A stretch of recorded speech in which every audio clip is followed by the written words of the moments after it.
కర్నూలు జిల్లా తుంగభద్ర డ్యాం కు వరద ప్రవాహం పోటెత్తుతోంది. ఈ నేపథ్యంలో సుంకేసుల బ్యారేజ్ కి భారీగా వరద నీరు వచ్చి చేరుతోంది. ప్రస్తుతం తుంగభద్ర డ్యాం గేట్లు ఎత్తి 90,000 క్యూసెక్ల నీటిని దిగువకు విడుదల చేశారు. ఈ నీరు రేపు మధ్యాహ్నం సుంకేసుల బ్యారేజ్ కు చేరుకుంటున్నట్లు జిల్లా కలెక్టర్ తెలిపారు. వరదల కారణంగా పోలీస్, రెవెన్యూ అధికారులను అప్రమత్తం చేస్తూ నది తీర గ్రామ ప్రాంతాల ప్రజలు అలాగే కర్నూలు నగర లోతట్టు కాలనీవాసులు జాగ్రత్తగా ఉండాలని తెలియజేశారు. తుంగభద్ర నదికి వరద నీరు పోటెత్తుతున్న క్రమంలో మరింత సమాచారం మా ప్రతినిధి బసవరాజ్ అందిస్తారు. ఇటీవల కురుస్తున్న భారీ వర్షాల కారణంగా తుంగభద్ర నది పొంగి పొరలుతూ ఉంది. తుంగభద్ర ఎగువ ప్రాంతంలో వరద నీరు భారీగా ప్రవహించడంతో అదేవిధంగా తెలుగు రాష్ట్రాలతో పాటు కర్ణాటకలో కూడా అధిక వర్షాలు రావడంతో తుంగభద్రకు వరద ప్రవాహం పెరిగింది. ఈ నేపథ్యంలో ఈరోజైతే 90,000 క్యూసెక్ల నీటిని దిగువకు విడుదల చేయడం జరిగింది.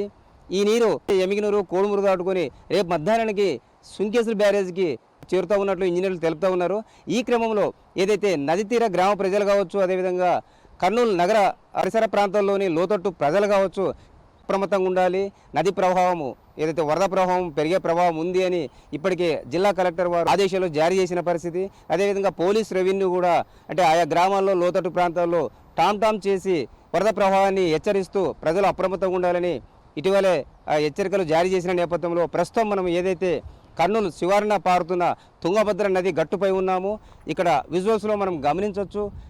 ఈ నది ఎంత విశాలంగా భారీ ప్రవాహంతో నీరు పారుతున్న పరిస్థితి.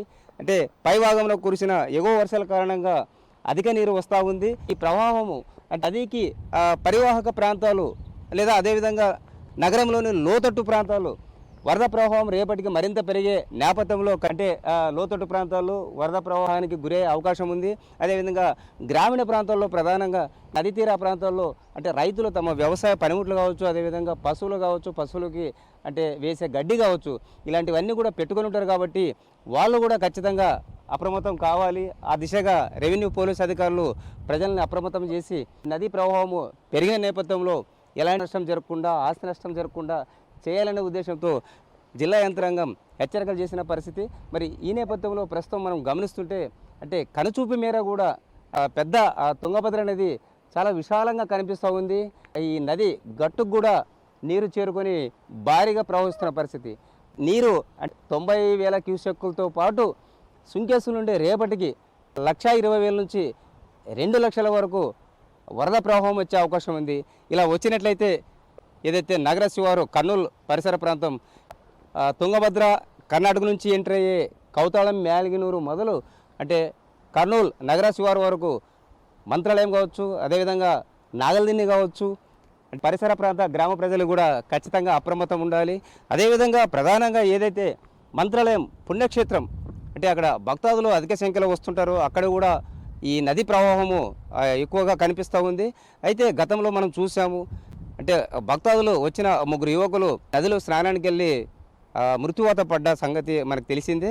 మరి అలాంటి ఘటనలు జరుపుకోకుండా నది ప్రవాహము అంటే గంటకు పెరుగుతున్న నేపథ్యంలో రెవెన్యూ, పోలీస్ అధికారులు అప్రమత్తం ఉండి అటు భక్తులు కావచ్చు లేదా లోతట్టు ప్రాంతాల ప్రజలను కావచ్చు, గ్రామీణ రైతాంగాన్ని కావచ్చు ఖచ్చితంగా హెచ్చరిస్తూ ఎలాంటి ఆస్తి, ప్రాణ నష్టం జరగకుండా చూడాలని కలెక్టరు హెచ్చరిస్తున్న పరిస్థితులు. మరి ఈ నేపథ్యంలో అధికార యంత్రాంగం అప్రమత్తంగా ఉండి జనాన్ని కాపాడాల్సిన బాధ్యత వాళ్ళకి ఎంతైనా ఉంది. ఆ దిశగా ప్రజలు కూడా వారు వ్యక్తిగతంగా అజాగ్రత్తగా ఉంటూ అంటే ప్రధానంగా నది తీర గ్రామాలు కావచ్చు, అదేవిధంగా లోతట్టు ప్రజలు కావచ్చు జాగ్రత్త వహిస్తూ ఈ నదికి పెరుగుతున్న ప్రవాహం దృష్ట్యా కొంత వారికి వారు జాగ్రత్తలు పాటించాల్సిన అవసరం ఎంతైనా ఉంది. కెమెరా పర్సన్ బాబితో బసవరాజ్, BRK న్యూస్, తుంగభద్ర నది నుండి.